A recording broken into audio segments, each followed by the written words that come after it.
Hello! My name is Callista and welcome back to Pentiment. In the last episode, we had a bit of a time skip.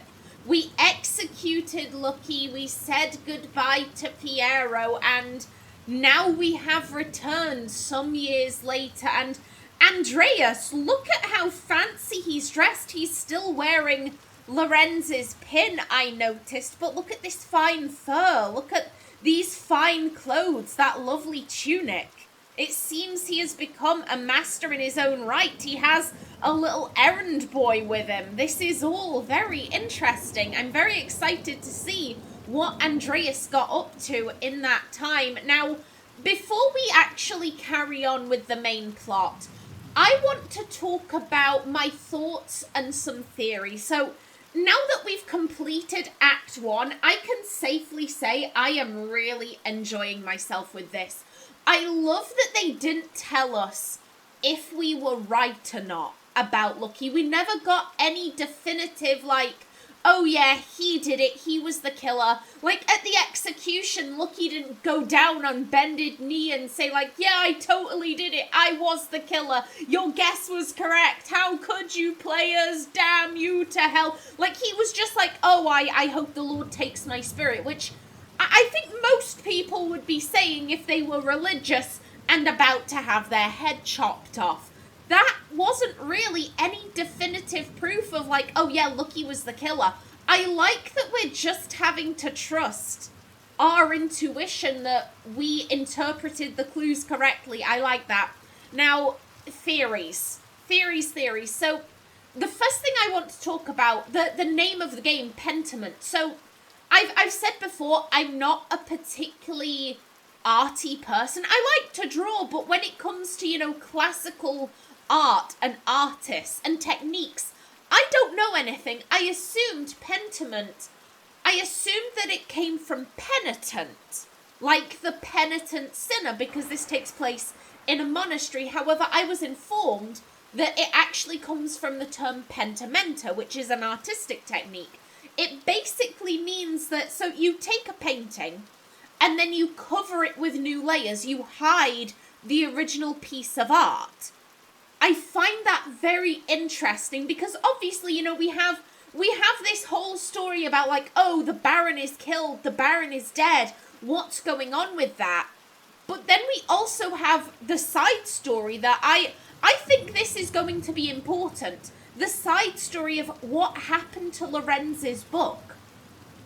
Because that was never addressed. That was never really touched upon. The game focused so heavily on like, okay, who is the killer? What's going on with the killer? Like, what's going on with all of this? And there were just these little hints of like, oh yeah, the Baron was robbed. The thief stole gold. And this random book that Lorenz kept going on about. Isn't that strange? But look over here with the murder. That to me seems like a bit of a pentimento. I don't know if I'm using that term correctly. I'm gonna keep using it, but to me that feels like, you have the mystery hidden within the mystery. What happened to the book? Who is sending all of these notes? But no, instead focus on the main piece, focus on Lorenz's murder. I like that. The other thing I want to talk about is that this game really reminds me of a film I watched. Oh god, this would be about... My first ever boyfriend showed me this film, so this would be about 7 years ago. It was called... Oh god, come on. Something of the Rose. Hand of the Rose? Name of the Rose? It wouldn't be the Rule of Rose because that's a video game. It was either the Hand or the Name of Rose. Something along those lines. It stars Sean Connery, Christian Slater, and... Oh, is it Ron Perlman? Ginger guy with a really distinctive face. You'd know him if you saw him. But the plot of Something of Rose is that Sean Connery is basically the Sherlock Holmes of monks. And he and his little assistant, Christian Slater, they've been called to this abbey. It's also set in medieval times, very much like Pentiment. And a series of murders have happened, and so they want Sean Connery to come and investigate. Now, spoilers for this film. So I'm gonna have a little thing up in this bottom corner. Skip ahead to then if you don't want any spoilers for the name of Rose, the hand of Rose, something like that. Basically, within this monastery, there is this library that is almost like a labyrinth, and contained within is a heretical book.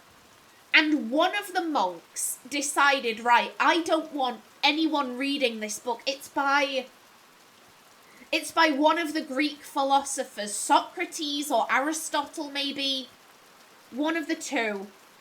And so what he did, he doused the pages of this book in poison, and the only way to turn the pages of this book is to lick your finger. So anyone who comes in to read this heretical book, they lick their finger, they turn the page, thus putting the poison on their finger. Okay, they turn the next page, they lick their finger, they've now just ingested poison. And if they read the entire book, they're going to be ingesting a lot of poison. Very interesting film. It's based off of a book. I've never read the book, so I can't say how good it is, but I would recommend the film. Now, with all that in mind, what do I think is going on here? The story at large, who is the one sending all of these anonymous letters? So I had a theory based off of something that Sister Matilda said, but then Sister Matilda also said something later that I was like, oh shit, I think she may have just disproven the theory she just gave me. So, this letter writer, they know all of the town shit. They know every secret, every shame.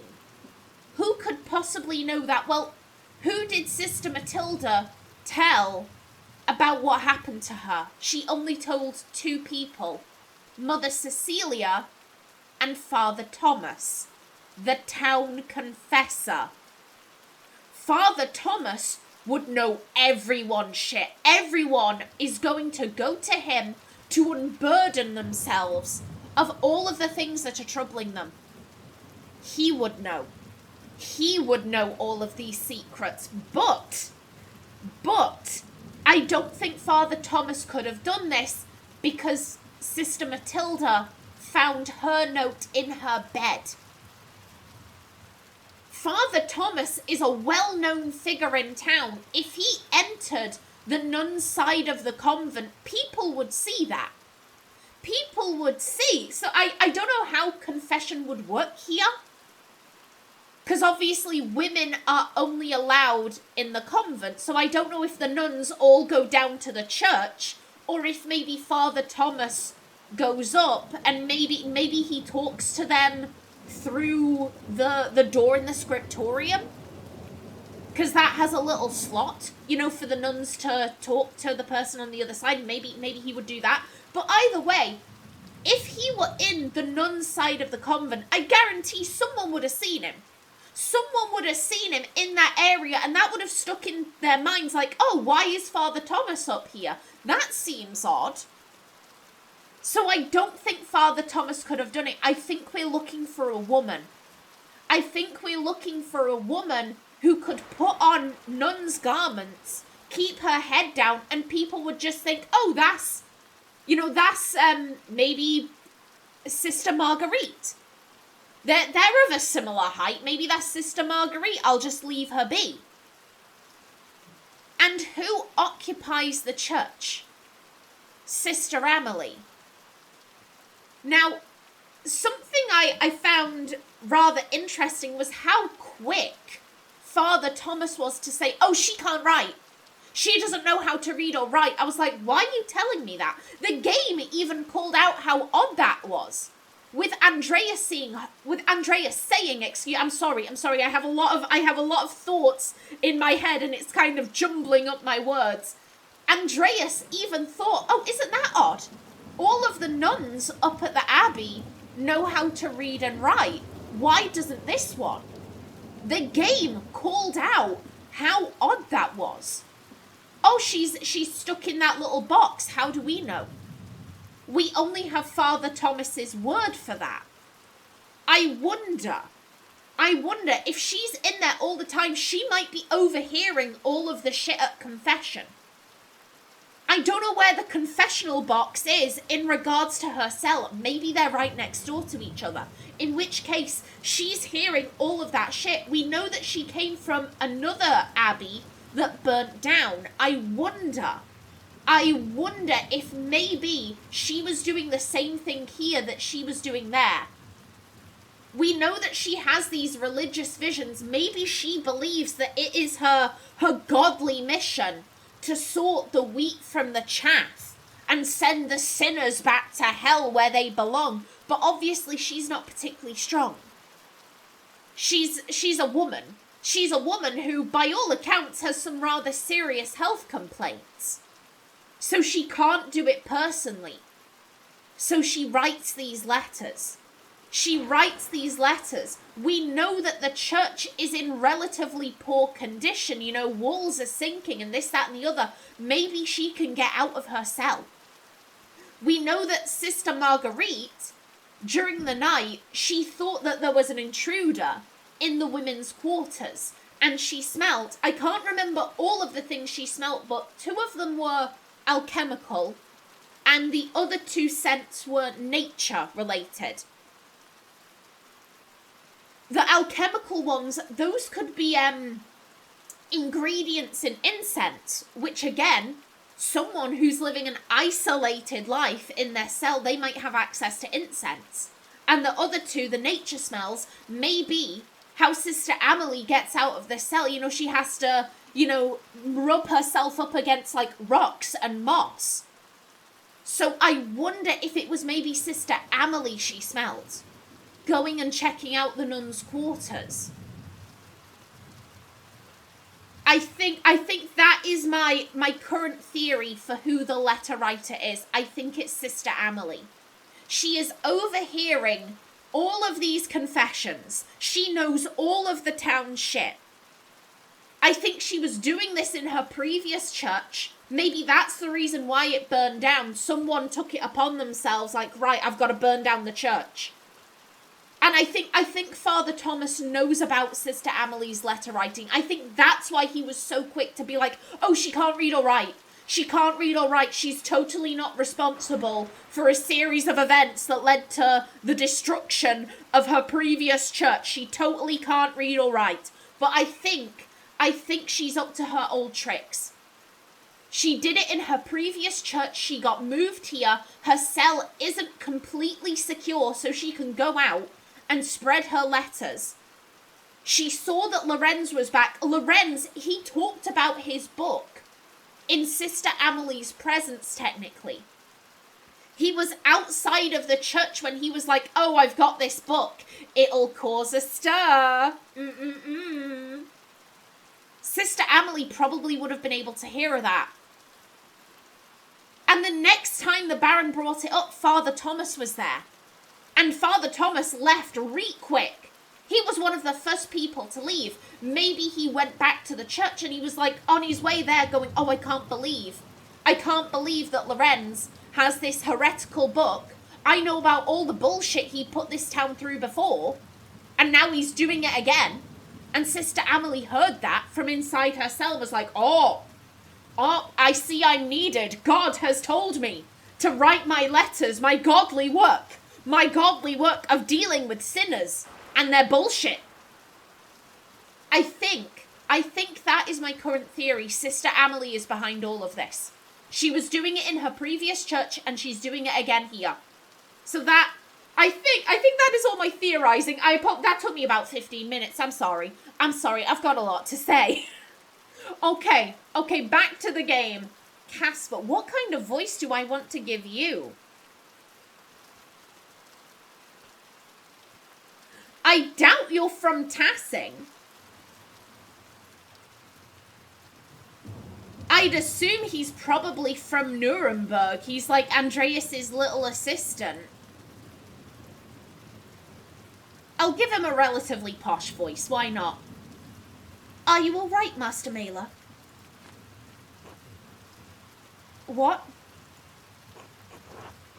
Are you all right, Master Andreas? Yes, thank you. I was just remembering him. Trying to, anyway. It doesn't come easily anymore. Oh, buddy. Buddy, why? What's happened to your memory? Oh, would you like me to leave you alone? No, Caspar, it's not necessary. There's nothing to be done about it now. It's too late.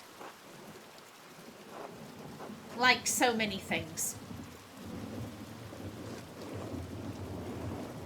Oh my god! This bitch! Part of me is like, why are you still alive when Piero is dead? And it's like, because Piero was an old-ass man. That's why Guy is young. Andreas Mailer. I never expected to see your face here again. 7 years, okay. Have you been in Nuremberg for these last 7 years? No, Nuremberg for a few years, but I received some lucrative commissions abroad. Oh, okay. Poland. Andreas knows some Polish, bits of Czech and Hungarian, and can reference cultural touchstones from Krakow, Prague, and Buda. England. Andreas knows some English and can reference cultural touchstones from London and other parts of Britain. France. Andreas knows French and can reference cultural touchstones from Paris, Tours, and Dijon. Or Aragon. Andreas knows some Spanish and bits of Arabic and can reference cultural touchstones from Barcelona and Valencia. Ooh.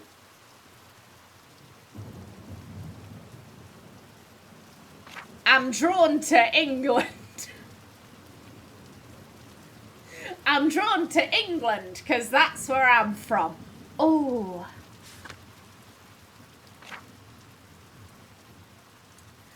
My one thought is that, okay, so both England and France, Andreas only knows one language, whereas with Aragon and Poland, for Aragon, some Spanish and bits of Arabic, some Polish and bits of Czech. And Hungarian, flippin' heck.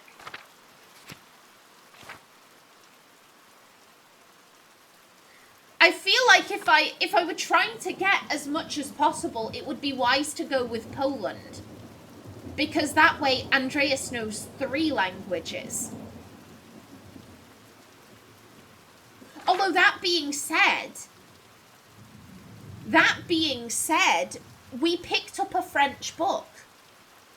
We managed to save it from Sister Illuminata.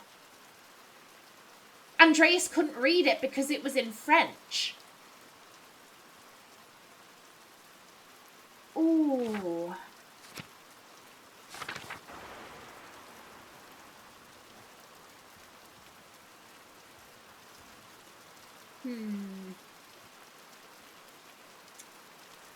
Andreas seems very clearly depressed.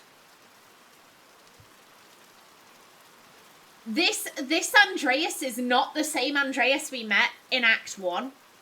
He seems so dour, so serious. I want to know why he's struggling to remember. It's only been 7 years. It's only been 7 years. It's not like Andreas is in his 70s. I think he was in his 20s when he was in Act 1, so at most he'd be in his, like, mid-30s. He should not be having memory problems, unless it's mental health related.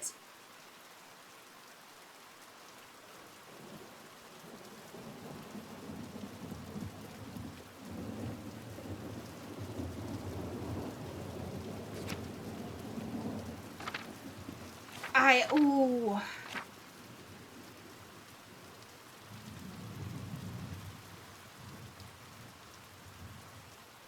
You know what? My gut said England. My My gut said England. Let's go with that. I was in London mostly. I was well received there and painted portraits for the nobility and prominent merchants. Okay. Just bringing that out there, Did you encounter any Jews among your clients? No, though there were rumours of a home for Jewish converts to Christianity in the city. Why? I had heard that a handful of physicians were naturalised as citizens after the expulsion. I wondered if they might have found a home in England after their recent ejections from Portugal and Navarra. I'm surprised you care at all. In any case, it seems In any case, it seems time and fortune have been kind to you. I apologise for not writing ahead of time. My mind has been distracted. Sorry to just drop in unannounced. It wasn't planned. I was just passing through. I suppose 7 years is a long time. I apologise for not writing ahead of time. My mind has been distracted. Well, your distraction has become our responsibility, I suppose. Anyway, I'm surprised a man of your wealth has time to visit a small country abbey. Even so, you should watch your carousing on this visit. The abbot's tolerance for excess is less than it once was. There it is, Caspar. Brother Guy has a spirit as bitter as lemon and sour as old milk. You haven't changed at all. Still the same asshole. Oh, yeah, I think something has happened to Andreas. I don't know what, but I don't think he's the same carouser. I was saying in the last episode, I was going to play him as a lot more serious after Lucky's execution. But it seems the game is doing that for me. There it is, Caspar. Brother Guy has a spirit as bitter as lemon and sour as old milk. You would too if you were trapped in this drafty old pile of rubble. If you'll follow me, I'll show you to the guest house. Your boy may stay as well, of course. Many thanks, lead the way. He's my apprentice, Caspar, and we appreciate the hospitality. He's my apprentice, Caspar, and we appreciate the hospitality. 1525. Revolution.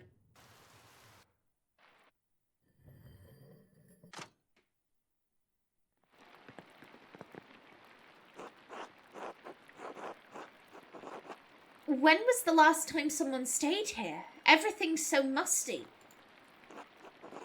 Master Andreas, how did you come to be so well known at Curacao? I thought you spent your wander yarn in Italy. I did, but I finished them here, earning money in the scriptorium while I finished my masterpiece. Really? I didn't think abbeys still had scriptoria. They don't, and Curacao doesn't anymore, for better or worse. Oh. I suppose I should tell you, there was a murder at the abbey while I was here. What? Really? It was a dreadful affair. This may sound strange, but it was thrilling. Ooh. No, it was a dreadful affair. It was absolutely dreadful because of how it ended. It might have been thrilling during the investigation stage, you know, like, oh, we're uncovering all of these people's secrets and this, that, and t'other, but at the end, a guy who had just cause for what he did was killed. And the Baron, who was a complete arsehole, was portrayed as this, like, oh, he was this lover of knowledge and arts. What an innocent man. Oh, he's such a victim in all of this. And we knew he wasn't. We knew he was a right prick. But he's portrayed as a victim, and Lucky is this terrible, terrible murderer now. That's how he's going to be remembered, as a murderer, when all he was doing was getting justice for his daughter. It was an awful thing. It was a dreadful affair. Father Gano panicked and accused my friend, Brother Piero, of committing the crime. I did some searching and managed to convince the Archdeacon that someone else was the murderer. The town stonemason, Lucky Steinauer, died for the crime. You got someone killed? No, I collected evidence and presented it truthfully. The Archdeacon is the one who made the ruling. Yes, it was that or let an innocent man die. You know, it was a long time ago. I really don't want to talk about it. Is Andreas still running? Is Andreas still running? To be honest, I think that was part of the reason why I picked England. One, it's where I come from. But two, I thought that Andreas was running away from what he did here. And to get to England, you have to cross an ocean. Well, it's the channel, but still. With Poland and France, and Aragon, technically, it's all in mainland Europe. You could get there via cart. England is at the very least across the sea. I think, oh...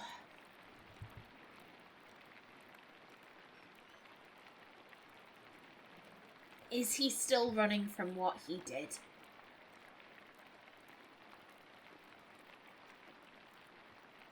I think maybe on some level he is. Although then again, he's returned here. They said they were passing. That was one of the options. Oh, we were passing and decided to stop in.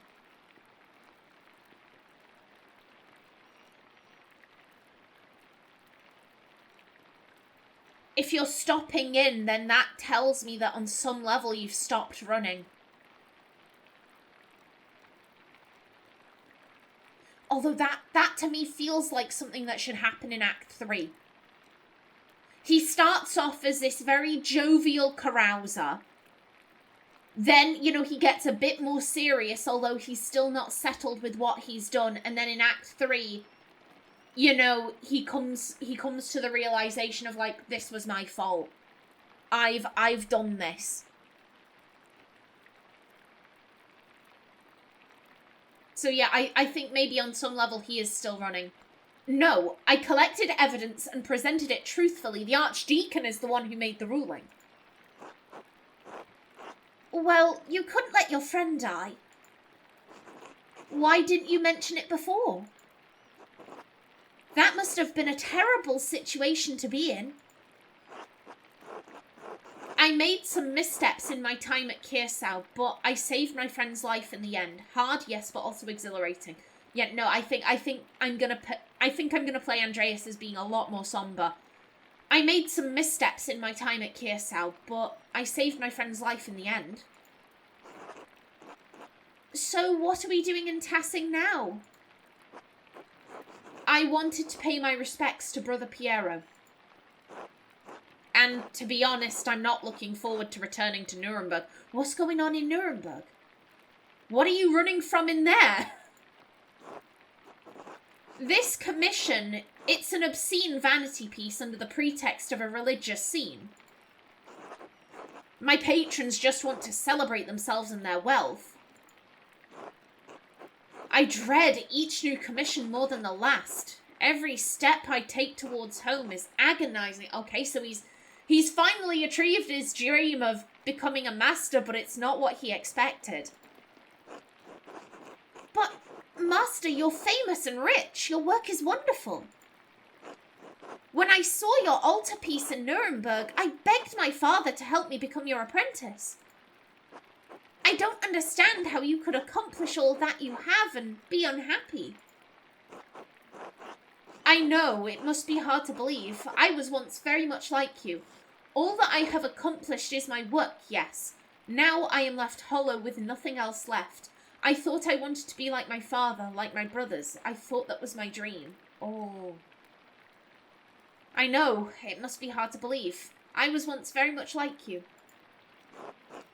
Once I wanted this life so much that it consumed my every waking thought.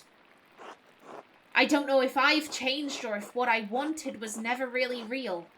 Maybe I've been a fool this whole time. I want life as an artist to be better for you, Caspar. Learn from my mistakes, all right? So this is what you have to look forward to, Caspar. A life of disappointment. Oh, I mean, let's not scar the boy. You know, he's our apprentice. It's our duty to look after him. We should be nurturing him. I want life as an artist to be better for you, Caspar. Learn from my mistakes, all right? All right. Yes, Master Andreas.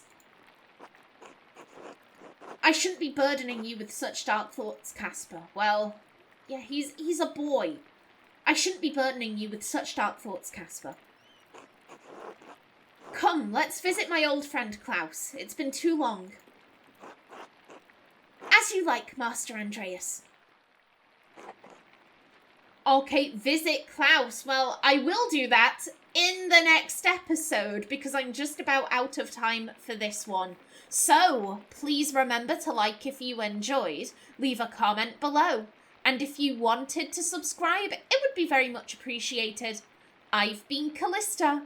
Thanks for watching and see you in the next episode.